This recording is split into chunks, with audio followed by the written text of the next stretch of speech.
各位，有没有那么一瞬间，你好奇过人死后会去哪儿？是像烟雾一样消散，还是会去一个神秘的地方？今天我们就来聊聊这个神秘又令人好奇的地方，传说中的地府。别害怕，我们不讲鬼故事，就来扒一扒老祖宗口中的阴间到底是个什么模样。准备好了吗？一起踏上这段神秘之旅吧。地府在传说里那可是个神秘的很的地方，平时我们也只在电视剧、电影里看到过。但你知道地府到底是个啥样的地方吗？今天就给你好好说道说道。先说说地府的位置吧。按我们老祖宗的说法，地府可不是在地球上挖个洞就能到的地方，它是在阴间。阴间和阳间就是我们现在生活的世界，是两个平行的世界，一般人是看不见也摸不着的。不过传说里有好多地方能通到地府，比如黄泉路、奈何桥啥的，这些都是连接阴阳两界的通道。黄泉路听起来就挺瘆人的，据说是一条又黑又长的路，两边啥也没有，只有阴森森的风。走完黄泉路就到了奈何桥，奈何桥上有孟婆，她会给每个过桥的人一碗孟婆汤，喝了这汤就能忘掉前世的一切。为啥要忘呢？因为到了地府，不管是好人坏人都得重新开始，要是还记着前世的事儿，那可就乱套了。地府可不是个空荡荡的地方，里面住着好多好多的神和鬼。最厉害的当然是阎罗王啦。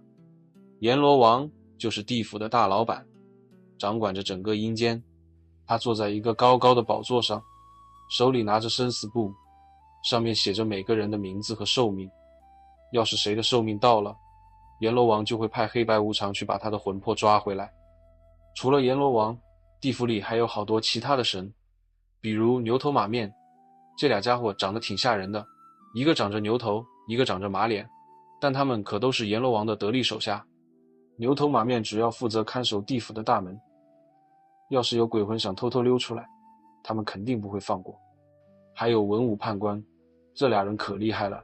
文判官手里拿着笔和纸，专门记录每个人的善恶行为。武判官手里拿着大刀，要是碰到坏人，他就会毫不留情地惩罚。他们的工作就是帮阎罗王判断一个人是该去投胎，还是该下地狱受罪。当然，地府里还有好多其他的鬼差，比如黑白无常、孟婆、无常婆等等，每个人都有自己的工作。整个地府就像一个大公司，分工明确，井井有条。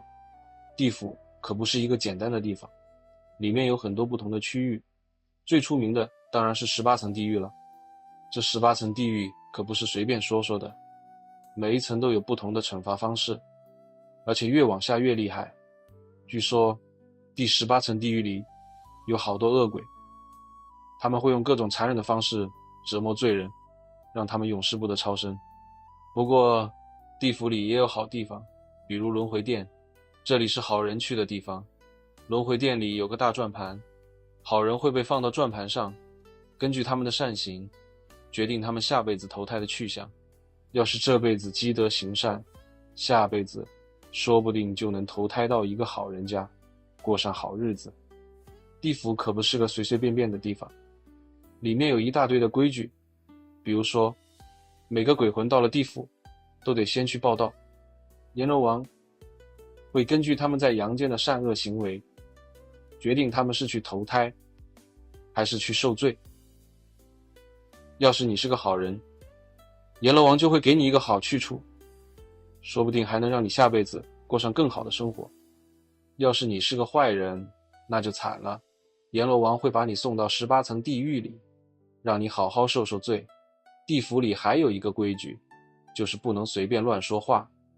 要是你说了不该说的话，或者做了不该做的事，那可就麻烦了，阎罗王可不会放过你，说不定就会把你送到更厉害的地狱里去。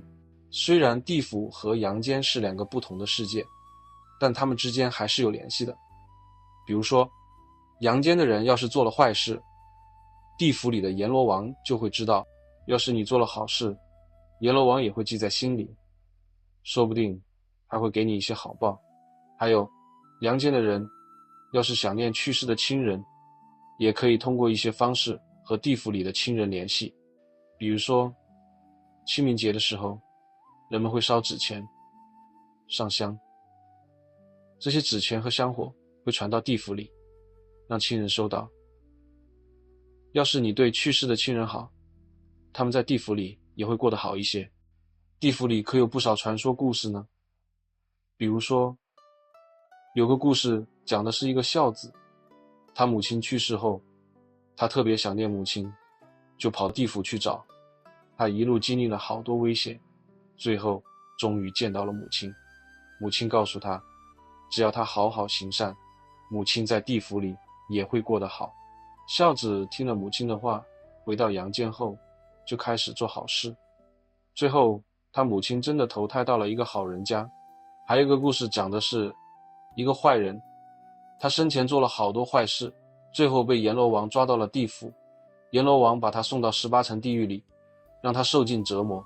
不过这个坏人在地狱里也改过自新了，他开始帮助其他受罪的人。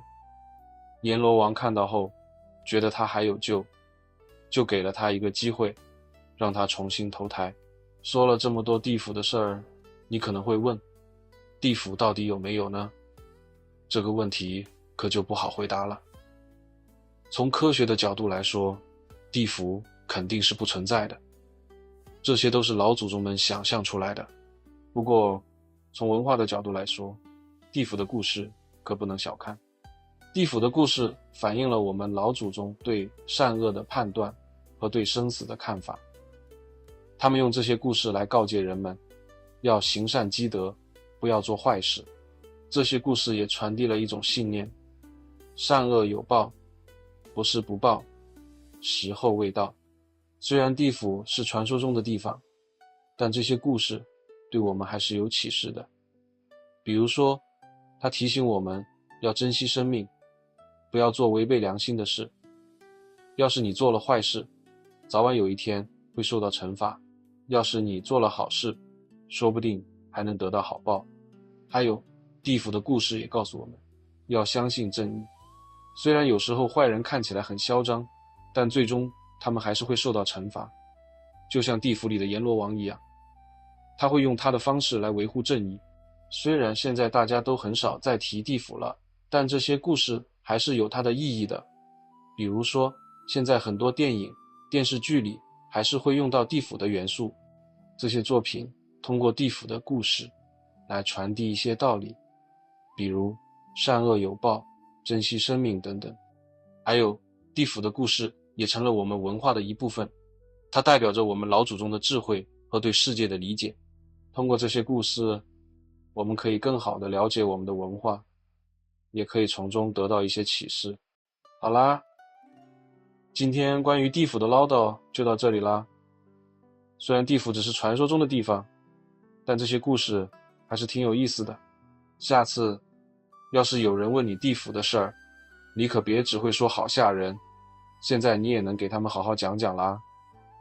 如果你喜欢今天的内容，除了点赞、关注和分享，也可以请我喝杯咖啡哦。你的支持是我最大的动力。感谢大家的观看，我们下期再见。